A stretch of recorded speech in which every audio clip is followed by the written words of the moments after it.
हम पढ़े थे भारतीय संविधान के अंतर्गत भाग 5, जिसमें बताया गया है आपका संघ के बारे में, और इसके जो अध्याय 4 है वो बताता है आपकी संघ की न्यायपालिका के बारे में। यूनियन, द यूनियन जुडिशरी को बोला जाता है। ये कहाँ से कहाँ तक है? आर्टिकल 124 से लेकर 147 तक में। तो आज हम देखते हैं आर्टिकल 124। 124 कहता है कि उच्चतम न्यायालय की स्थापना और गठन के बारे में। क्या बातें हैं? दो चीज याद रखना है यहाँ पे। 124 के तहत स्थापना है और गठन है, इसका टाइटल के तहत, और इसी के अंदर उसकी सारी बाकी चीजें हैं। तो पहला क्लॉज है कि भारत का एक उच्चतम न्यायालय होगा। दूसरा है कि इसका मुख्य न्यायमूर्ति जब तक संसद विधि द्वारा अधिक संख्या विहित नहीं करती, तब तक 7 से अधिक अन्य न्यायाधीशों मिलकर बनेगी। तो ये जब भारत का संविधान जब लागू हुआ, तब ये स्थिति थी कि 1+7 की स्थिति थी, एक जो मुख्य न्यायाधीश न्यायमूर्ति और 7 अन्य न्यायाधीश। आज के समय में क्या स्थिति है? 33+1, 33, एक मुख्य न्यायाधीश और आपका 33 अन्य न्यायाधीश। ठीक है। खंड 2 है कि उच्चतम न्यायालय और राज्यों के उच्च न्यायालयों के ऐसे न्यायाधीशों से परामर्श के पश्चात जिनसे राष्ट्रपति इस प्रयोजन के लिए परामर्श करना आवश्यक समझे, राष्ट्रपति अपने हस्ताक्षर और मुद्रा सहित अधिपत्र द्वारा उच्चतम न्यायालय के प्रत्येक न्यायाधीश को नियुक्त करेगा, और वह न्यायाधीश तब तक पद धारण करेगा जब वह 65 वर्ष की आयु को प्राप्त नहीं कर लेता है। तो क्या क्या बातें बताया गया कि उच्चतम न्यायालय और राज्यों के जो उच्च न्यायालय होते हैं उनके न्यायाधीशों से परामर्श करने के पश्चात क्या करेगा? परामर्श करने के पश्चात राष्ट्रपति अपने हस्ताक्षर और मुद्रा सहित, ठीक है, और एक अधिपत्र द्वारा उच्चतम न्यायालय के प्रत्येक न्यायाधीश की नियुक्ति करेगा। अर्थात तो सीजीआई की भी नियुक्ति करेगा और जो भी अन्य जो जस्टिस है उनकी भी नियुक्ति करेगा। और उनकी नियुक्ति कब तक के लिए होगी? जो उनकी जो टेन्योर होगा या उनका जो कार्यकाल होगा वो 65 वर्ष तक की आयु जब तक वो पूरी नहीं कर जाते, तब तक उनका न्यायाधीश पद को अपना वो धारण। यहाँ तक की चीजें समझ आ गई थी। परंतु मुख्य न्यायमूर्ति से भिन्न किसी न्यायाधीश की नियुक्ति की दशा में भारत के मुख्य न्यायमूर्ति से सदैव परामर्श किया जाएगा। तो जब भी देखे सीजीआई के लिए तो ये सारी प्रोसेस है कि जो आपका है, और ये वरिष्ठता के आधार पर होता है, जो मैंने आपको पूरा बताया था कल, एनजीओएसी है ना, और जो क्रम तोड़ा गया था 1973 में कैसे, वो सारी चीजों कल मैंने आपको बताया था। तो किसी न्यायाधीश की नियुक्ति की दशा में भारत के मुख्य न्यायमूर्ति से सदैव परामर्श किया जाएगा। मतलब क्या है कि जब भी जो सुप्रीम कोर्ट है उसके जस्टिस के अलावा, मतलब सॉरी, उसके चीफ जस्टिस की नियुक्ति के पश्चात जब भी जो अन्य जो जस्टिस होंगे या जो न्यायाधीश होंगे, ठीक है, उनकी नियुक्ति कैसे की जाएगी? जो सुप्रीम कोर्ट ऑफ जो sorry chief justice of India है, जो मुख्य न्यायमूर्ति हैं कहाँ के? उच्चतम न्यायालय के, उनसे परामर्श करके उनके अन्य जो जस्टिस हैं या अन्य जो न्यायमूर्ति हैं उनकी नियुक्ति की जाएगी। फिर है कि कोई न्यायाधीश राष्ट्रपति को संबोधित करके अपना हस्ताक्षर लेख द्वारा अपना पद त्याग कर सकेगा। तो पद त्याग करना होगा यदि उनको, तो कैसे करेंगे? वो अपने हस्ताक्षर लेख द्वारा किसको भेजेंगे? वो राष्ट्रपति को। ऐसा प्रश्न पूछता है कि कोई भी न्यायाधीश है वो कैसे अपना पद का त्याग करेगा, किसको वो संबोधित करेगा? तो वो राष्ट्रपति को संबोधित करेगा। कैसे करेगा? अपने हस्ताक्षर सहित, मतलब वो अपना जो लेटर रहेगा उसमें सिग्नेचर कर। फिर है कि किसी न्यायाधीश को खंड 4 में उपबंधित रीति से उसके पद से हटाया जा सकेगा। उच्चतम न्यायालय के किसी न्यायाधीश की आयु ऐसे प्राधिकारी द्वारा और ऐसी रीति से अवधारित की जाएगी जिसे संसद विधि द्वारा अवधारित किए। तो ये क्या है कि दो का कहता है कि उच्चतम न्यायालय के न्यायाधीश की आयु ऐसे प्राधिकारी द्वारा और ऐसी रीति से, तो ये प्राधिकारी और ऐसी रीति, इसका निर्धारण कौन करेगी? संसद की विधि के द्वारा इसका निर्धारण किया जाएगा। तीसरा में हमने पढ़ा था कि कोई व्यक्ति उच्चतम न्यायालय के न्यायाधीश के रूप में नियुक्त होने के लिए तभी अहरित होगा जब वह भारत का नागरिक होगा। तो मैंने आपको बताया था यहाँ पे कि उसकी जो अर्हताएं हैं वो क्या है? पहला, आपका वो भारत का नागरिक होना चाहिए। दूसरा, एक या अधिक उच्च न्यायालय का लगातार 5 वर्षों तक का न्यायाधीश रहा हो। तो वह हाई कोर्ट का क्या है? 5 साल तक का क्या होना चाहिए? जस्टिस होना चाहिए या जज होना चाहिए। ठीक है। फिर एक या एकाधिक उच्च न्यायालय का लगातार 10 वर्षों तक का अधिवक्ता रहा हो। तो वह हाई कोर्ट का क्या होना चाहिए? एडवोकेट होना चाहिए। कितने साल के लिए होना चाहिए? 10 साल के लिए होना चाहिए। तो क्या है? 3 बातें आपकी, एक नागरिक होना चाहिए, भारतीय नागरिक होना चाहिए। दूसरा, वो 5 वर्षों तक न्यायाधीश रहा होना चाहिए। कहाँ पे? हाईकोर्ट में। तीसरा है वो 10 वर्षों तक क्या होना चाहिए? अधिवक्ता रहना चाहिए हाईकोर्ट में। और चौथा है वो बताता आपका राष्ट्रपति की राय में परंपरागत विधि वेत्ता हो। अर्थात कि वो विधि का बहुत बड़ा जानकार हो या विद्वान हो या जूरिस्ट हो। ठीक है, जैसे कोई विधि का कोई प्रोफेसर हो किसी यूनिवर्सिटी का, तो उसको भी क्या है, राष्ट्रपति की राय में वो क्या है, उसको राष्ट्र न्यायालय का सुप्रीम कोर्ट का जस्टिस का पद दिया जा सकता है। लेकिन भारत में अभी तक ऐसा कोई पोजीशन नहीं आया है। ठीक है, तो यहाँ तक की चीजें हम लोग कल पढ़ चुके थे।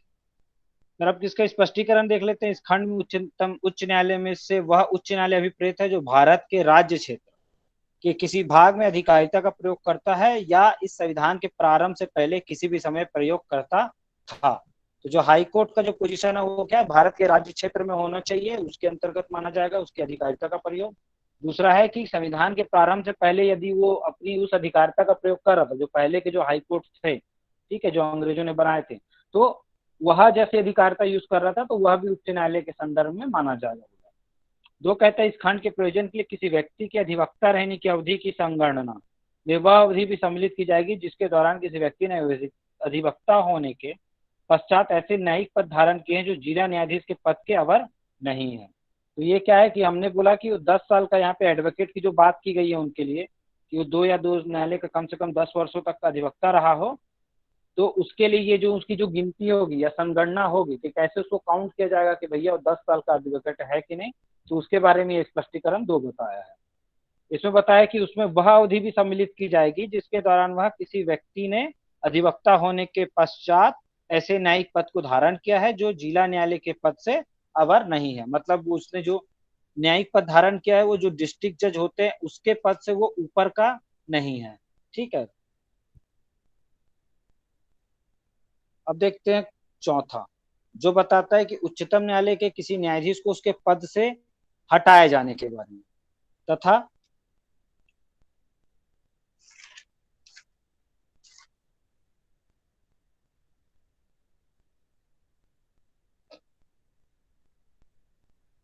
ठीक है, तो उच्चतम न्यायालय के किसी न्यायाधीश को उसके पद से तब तक नहीं हटाया जाएगा जब तक वह क्या है, साबित कदाचार असमर्थक एक आधार पर ऐसे हटाए जाने के लिए संसद के प्रत्येक सदन द्वारा अपनी कुल सदस्य बहुमत के अपनी कुल सदस्य संख्या के बहुमत द्वारा तथा उपस्थित और मत देने वाले सदस्यों के कम से कम 2/3 बहुमत द्वारा समर्थित समावेदन राष्ट्रपति के समक्ष उसी सत्र में रखे जाने पर राष्ट्रपति ने आदेश नहीं दे दिया है। ठीक है, तो देखिए कि कभी भी जब किसी जब सुप्रीम कोर्ट के किसी जस्टिस को हटाने की बात होगी तो उसके लिए आपकी तीन बातें हैं हमारे पास।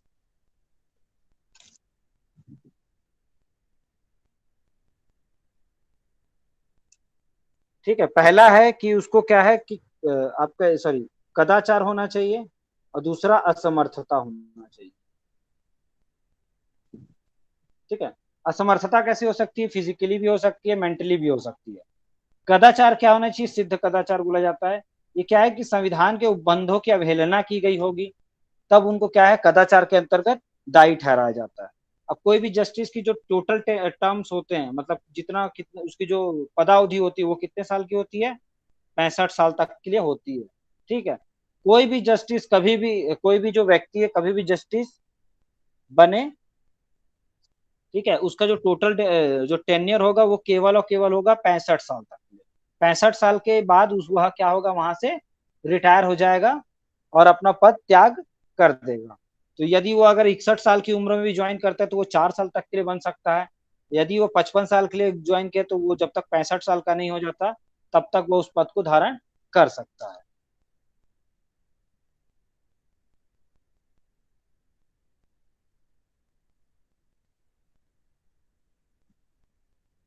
ठीक है, कदाचार का मतलब क्या होता है कि देखिए, साबित कदाचार बोलता है या सिद्ध कदाचार के बारे में बोलता है।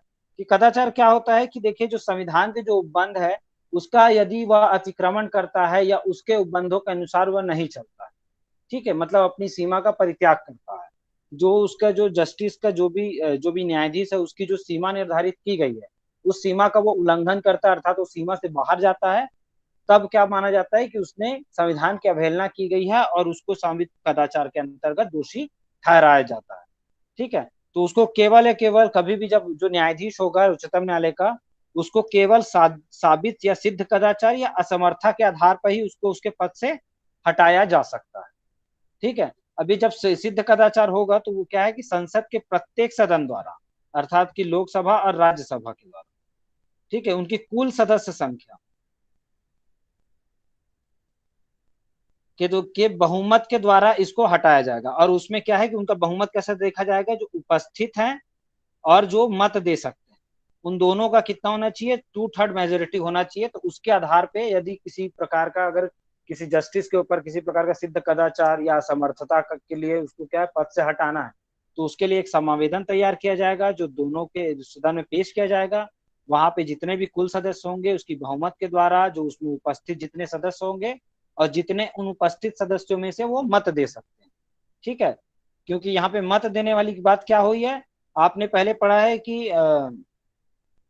105 में पढ़ा है विशेषाधिकार, 76 में पढ़ा है, क्या पढ़ा है, अटॉर्नी जनरल। अटॉर्नी जनरल को 105 के तहत पूरे विशेषाधिकार दिए गए हैं, लेकिन उसको मत देने का अधिकार नहीं दिया गया है। तो वो उपस्थित तो हो सकता है उसमें, लेकिन वो उसमें मत नहीं दे सकता। ठीक है। तो इसलिए ये टर्म को रखा गया कि उपस्थित और मत देने वाले सदस्यों से कम 2/3 बहुमत द्वारा समर्थित समावेदन। ठीक है। तो उनकी जो है 2/3 मेजोरिटी यानी बहुमत से क्या है, राष्ट्रपति के पास उसी समय उसी सत्र में यदि उसको रखेंगे और राष्ट्रपति यदि तुरंत वो आदेश दे देता है, तो उस जो भी जस्टिस होंगे, जो न्यायाधीश होंगे, उनको क्या है उसके पद से हटा दिया जाएगा। और यदि वह वहीं पे अगर वह जो समर्थन है वो नहीं होता है, समर्थन मतलब वो 2/3 मेजोरिटी या 2/3 उसको बहुमत नहीं मिलता है, ठीक है, तो वो वहीं पे क्या हो जाए, कोलैप्स हो जाएगा, लैप्स वो वहीं पे खत्म हो जाएगा। समझ आया। 5 क्या कहता है कि संसद खंड 4 के अधीन किसी समावेदन में रखे जाने के लिए तथा न्यायाधीश के कदाचार या असमर्थत के अन्वेषण और साबित करने की प्रक्रिया का विधि द्वारा विनियम कर सकेगी। ठीक है। तो जो 4 में हमने पढ़ा कि जो इसका कदाचार और असमर्थता की जो प्रोसेस है, उसका निर्धारण कौन करेगा, संसद करेगी। और संसद उसके लिए क्या करेगी, उसकी अन्वेषण अर्थात जांच, जो इन्वेस्टिगेशन है और उसको साबित किए जाने की जो प्रक्रिया है, उसका निर्धारण वह संसद निर्धारित करेगी, क्या उसके लिए विधि का निर्माण किया जाना चाहिए, कैसे उसकी प्रक्रिया चलेगी। ठीक है। फिर 6 कहता है आपका खंड कि उच्चतम न्यायालय का न्यायाधीश होने के लिए नियुक्त प्रत्येक व्यक्ति अपना पद ग्रहण करने के लिए के पहले राष्ट्रपति या उसके द्वारा इस निमित नियुक्त व्यक्ति के समक्ष तीसरी अनुसूची में इस प्रयोजन के लिए में दिए गए प्रारूप के अनुसार शपथ लेगा, प्रतिज्ञा करेगा और उस पर अपना हस्ताक्षर करेगा। तो क्या है कि जो देखिए, अब ये जो आपका है ये शपथ के बारे में बताता है आपका। ठीक है, कि कैसा है शपथ के संबंध में आपकी चीजें ये,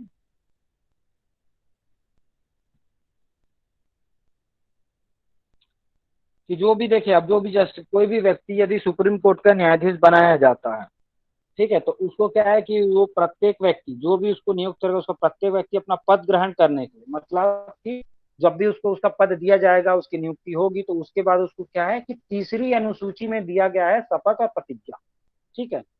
जो हमारे शेड्यूल्स हैं उसके 3rd शेड्यूल में दिया गया आपका प्रतिज्ञा और शपथ के बारे में। तो उसके अनुसार वो क्या करेगा, प्रतिज्ञा या शपथ लेगा और उस पर वह अपना क्या आखिरी में हस्ताक्षर करेगा।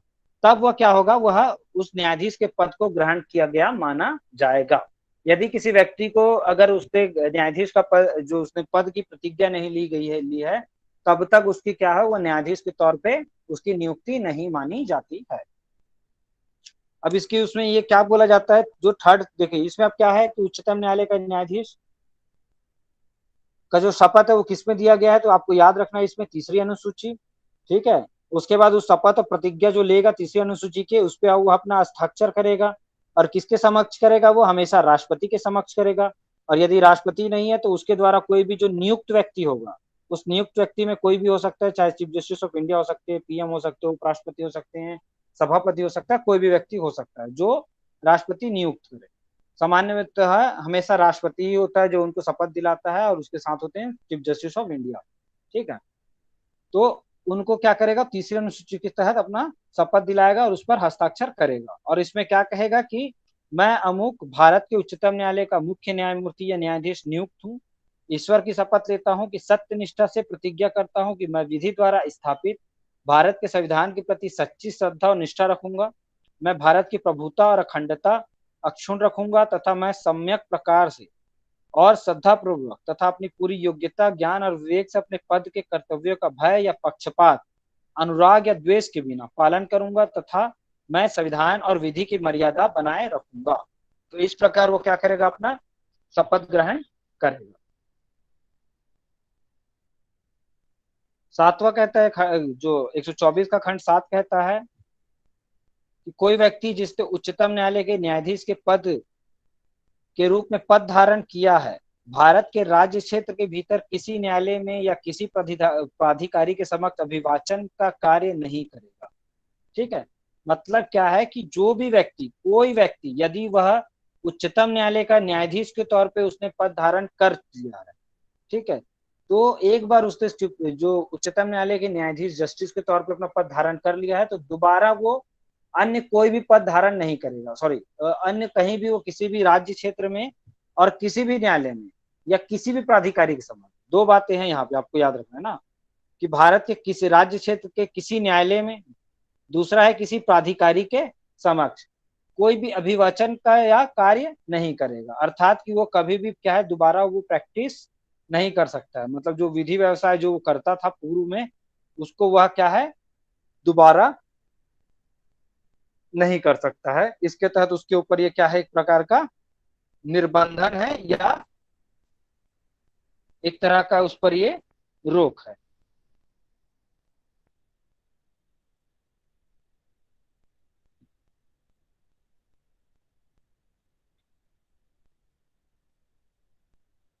क्लियर है? तो ये 124 की चीजें आपकी कंप्लीट होती है यहाँ पे। अब देखते हैं हम लोग 125 जो बताता है न्यायाधीश के वेतन के बारे में। कि भैया अब हमने न्यायाधीश की नियुक्ति तो कर दी है, किसके तहत की है, 124 के तहत। एक न्याय उच्चतम न्यायालय का गठन किया, उसमें न्यायाधीशों को की संख्या की, उसके बाद उनकी नियुक्ति की, उसके लिए परामर्श लिया, उनको शपथ दिलाया, उनको उनके लिए अगर उनको उनके साथ कोई, उनको यदि अपना पद त्याग करना है तो वो स्वेच्छापूर्वक अपना पद त्याग कर सकते हैं। और उसके बाद यदि उनके ऊपर किसी प्रकार का सिद्ध कदाचार होता है या फिर उसकी असमर्थता होती है, तो उसके आधार पर उसके ऊपर जो भी प्रक्रिया चलेगी वो संसद द्वारा निर्धारित की जाएगी। और पढ़ा कि 7 के तहत कि कोई भी जो व्यक्ति है जो जस्टिस का पद धारण कर लेता है तो वो दोबारा क्या है, प्रैक्टिस नहीं कर सकता।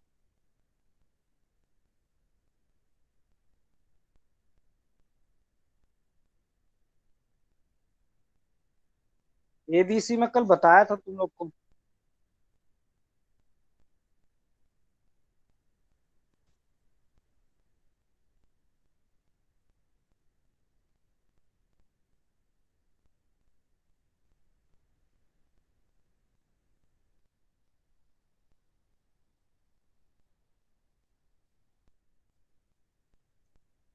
चलो देख लेते हैं तब।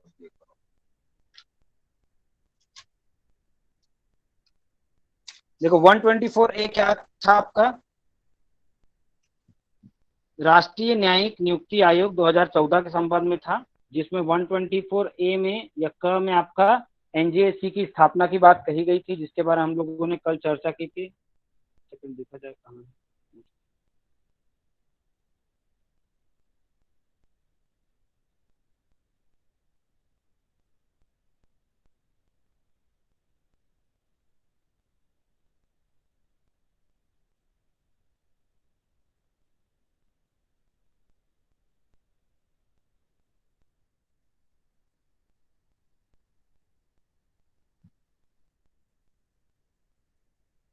चलो नहीं, नहीं, देख लेते हैं। ठीक है। तो क में कहता है कि राष्ट्रीय न्यायिक नियुक्ति आयोग के नाम की एक आयोग होगा। ठीक है। जिसके संबंध में है कि वह जो आयोग है उसके बारे में बताया था कि मैंने आपको कल बताया था कि एक मुख्य न्यायमूर्ति जो उसका क्या होगा, इस आयोग का, इस आयोग के बारे में बातें चल रही है आपकी पूरी। तो मुख्य जो न्यायमूर्ति होंगे या जिसे बोला जाता है आपका चीफ जस्टिस ऑफ इंडिया, ये एक मेंबर के तौर पे होंगे।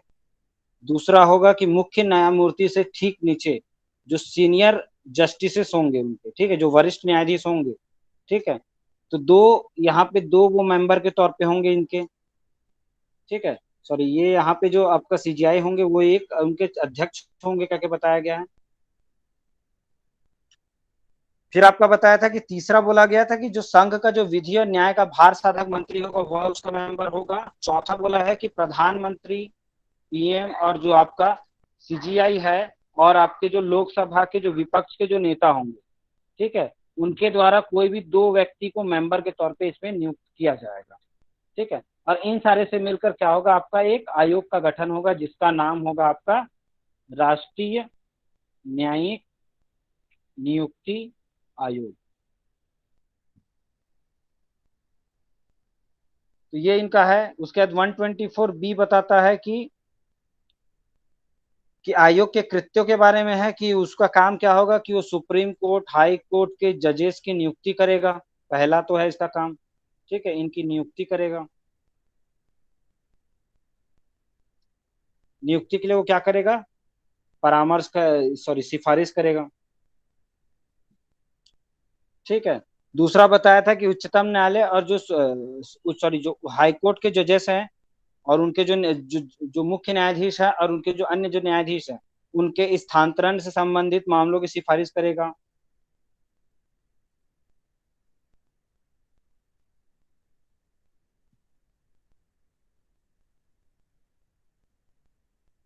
ठीक है। तीसरा बोलता है कि यह सुनिश्चित करना कि वह व्यक्ति जिससे सिफारिश की गई हो वह सक्षम हो और सत्यनिष्ठ हो। ठीक है। ये 124 बी में ये बातें, आपकी तीन बातें दी गई है कि सुप्रीम कोर्ट, हाई कोर्ट के जजेस की और उसके जो अन्य न्यायाधीश उनकी नियुक्ति के लिए वो सिफारिश करेगा। हाई कोर्ट के स्थानांतरण, जो हाई कोर्ट के जो जस्टिस होते हैं और उनके जो चीफ जस्टिस होते हैं उनके स्थानांतरण से संबंधित मामलों के लिए वो सिफारिश करेगा। तीसरा वो ये जांचेगा कि वह कोई भी जो व्यक्ति जिसको बनाया जा रहा है वो सक्षम है और सत्यनिष्ठ है कि नहीं। फिर 124 सी आपका है कि विधि बनाने की संसद को शक्ति दी गई है इसके मामले से।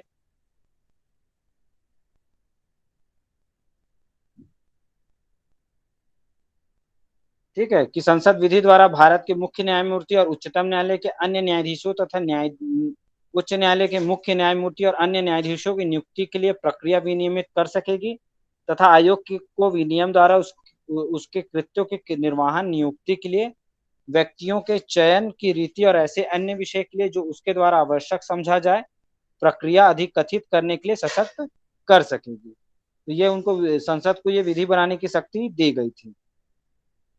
ठीक है। अब इसका मैंने आपको निर्णय के तौर पे बताया था कि यह सारी चीजें क्यों आपकी खत्म कर दी गई थी। ठीक है, कि जो 99 और जो 99 संशोधन के तहत इस सारी चीजों को जोड़ा गया था, इसको क्या किया गया था, आपका असंवैधानिक और शून्य करार दे दिया गया था इस उपबंधों को।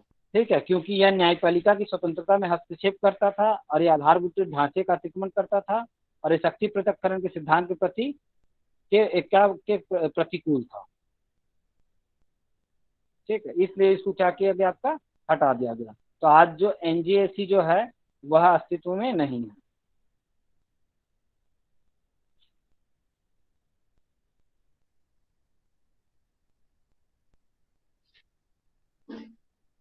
अब एक देखते हैं 125 जो बताता है आपको उच्चतम न्यायाधीश, सॉरी, न्यायाधीशों के वेतन के आदि के बारे में। तो उच्चतम न्यायालय के न्यायाधीशों को ऐसे वेतन संदेह किया जाएगा जो संसद विधि द्वारा अवधारित करे तथा जब तक इस प्रकार उपबंधित नहीं किया जाता तब तक वेतनों का संदेह किया जाएगा जो दूसरी अनुसूची में निर्दिष्ट है।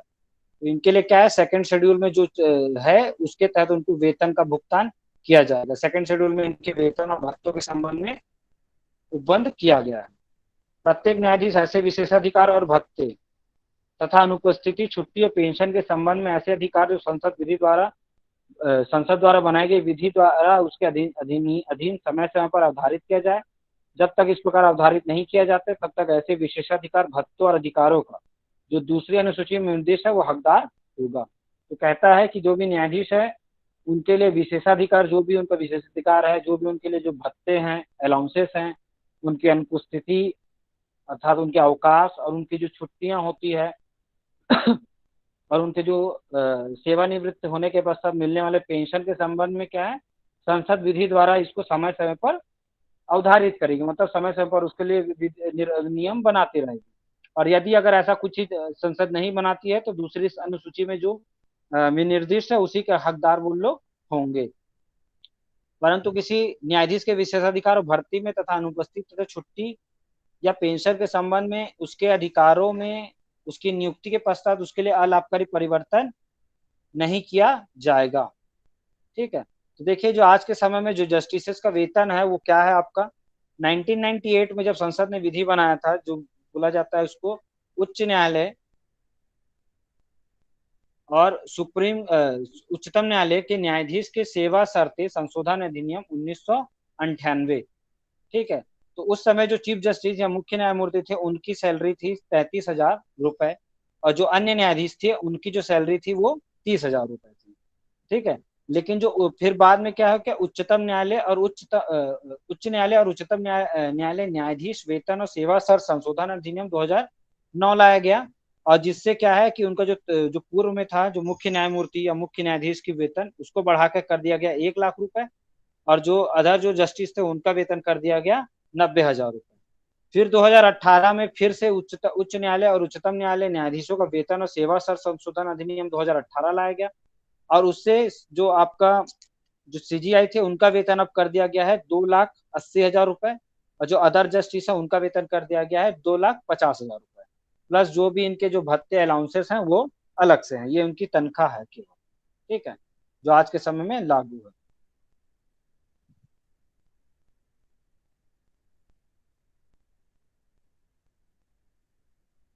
अब 126 कहता है आपका कि कार्यकारी मुख्य न्यायमूर्ति की नियुक्ति के बारे में। ठीक है। तो कार्यकारी मुख्य न्यायमूर्ति की नियुक्ति क्या होती है आपका,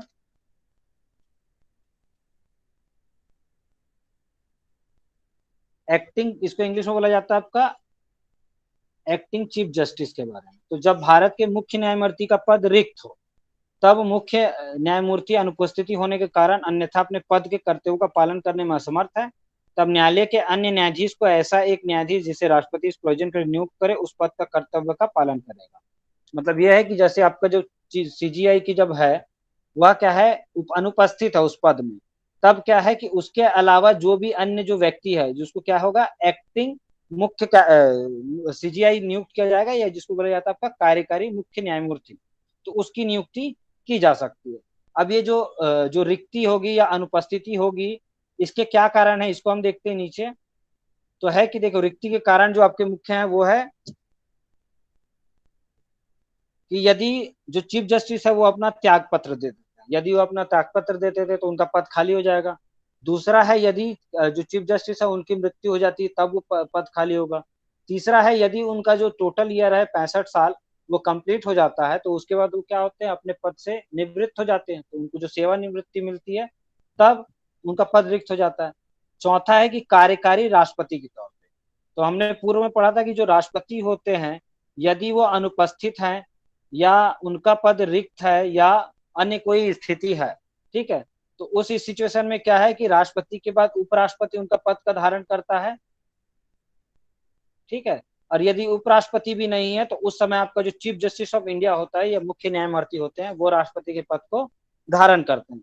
तो ऐसे समय में यदि कोई चीफ जस्टिस अगर कार्यकारी राष्ट्रपति के तौर पे कार्य कर रहा है तब उसका पद क्या माना जाएगा, रिक्त माना जाएगा, और उस समय क्या होगा 126 के तहत आपका एक्टिंग सीजीआई की नियुक्ति की जाएगी।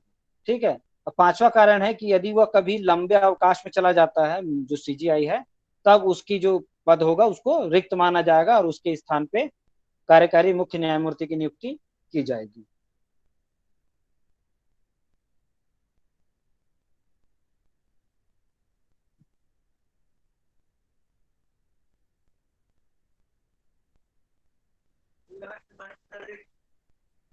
ठीक है। तो आज यहाँ तक ही पढ़ते, बाकी हम लोग कल देखेंगे ना।